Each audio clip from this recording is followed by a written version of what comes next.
জনগণের সামনে স্বাক্ষরিত জুলাই সনদের প্রতিটি দফা, প্রতিটি অঙ্গীকার অক্ষরে অক্ষরে বাস্তবায়ন করতে সরকার বদ্ধপরিকর। দক্ষ মানব সম্পদ তৈরি বিয়ামের অন্যতম একটি লক্ষ্য। 2024 সালের জুলাই আগস্টের গণ অভ্যুত্থানে আবারও স্পষ্ট করে দিয়েছে এই রাষ্ট্রের মালিক এই দেশের জনগণ।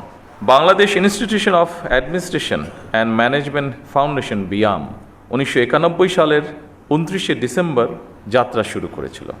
2002 সালের নভেম্বর মাসে এটি বিয়াম ফাউন্ডেশনে রূপান্তরিত হয়। আজ সেই ফাউন্ডেশনের ট্রেনিং কাম ডরমিটরি ভবনের উদ্বোধন।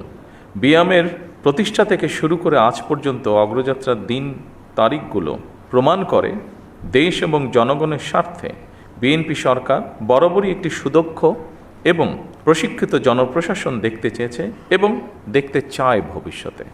আজ যে ট্রেনিং কাম ডরমিটরি ভবনের ভিত্তিপ্রস্তর স্থাপন করা হচ্ছে তা ভবিষ্যতে প্রশাসনিক নেতৃত্ব গঠনের একটি গুরুত্বপূর্ণ মাইল ফলক।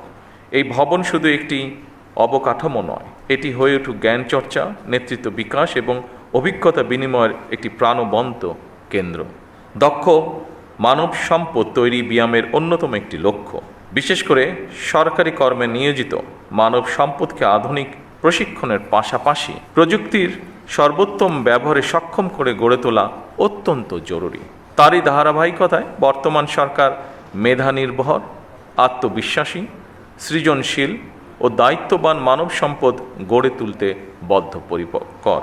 সকল রাষ্ট্রীয় প্রতিষ্ঠানে মেধাভিত্তিক, স্বচ্ছ, দক্ষ ও জনবান্ধব জনপ্রশাসন গড়ে তোলার কোনোই বিকল্প নেই যদি আমরা আমাদের প্রত্যাশিত বাংলাদেশকে গড়ে তুলতে চাই। এবং জনকল্যাণমুখী শাসন ব্যবস্থার প্রত্যাশায় থাকা সাধারণ মানুষের আকাঙ্ক্ষার প্রতিফলন হচ্ছে বর্তমান সরকার। 2024 সালের জুলাই আগস্টের গণ অভ্যুত্থানে আবারও স্পষ্ট করে দিয়েছে এই রাষ্ট্রের মালিক এই দেশের জনগণ। সুতরাং জনপ্রশাসনের কর্মকর্তা হিসাবে রাষ্ট্রের মালিক জনগণের স্বার্থ এবং কল্যাণ নিশ্চিত করা আপনাদের প্রধান দায়িত্ব। আধুনিক প্রশাসনে দক্ষতা মানে শুধু নিয়ম জানা নয়, বরং প্রযুক্তির ব্যবহার, তথ্য বিশ্লেষণ, দ্রুত সিদ্ধান্ত গ্রহণ এবং জনসেবায় সৃজনশীল দৃষ্টিভঙ্গি। এবং সেই লক্ষ্যেই বর্তমান সরকার প্রশিক্ষণ ব্যবস্থাকে আরও আধুনিক ও ফলাফলমুখী করার উপর গুরুত্ব দিয়েছে। আমি আপনাদেরকে এই মুহূর্তে বর্তমান গণতান্ত্রিক সরকারের পক্ষ থেকে একটি বার্তা দিতে চাই, এবং তা হলো দেশ এবং জনগণের কাছে আমাদের যেই প্রতিশ্রুতি দিয়ে এসেছি আমরা, এসব স্রেফ রাজনৈতিক প্রতিশ্রুতি নয়, বরং জনগণের সঙ্গে করা আমাদের চুক্তি। জনগণ আমাদের ইশতেহারের পক্ষে রায় দিয়েছে।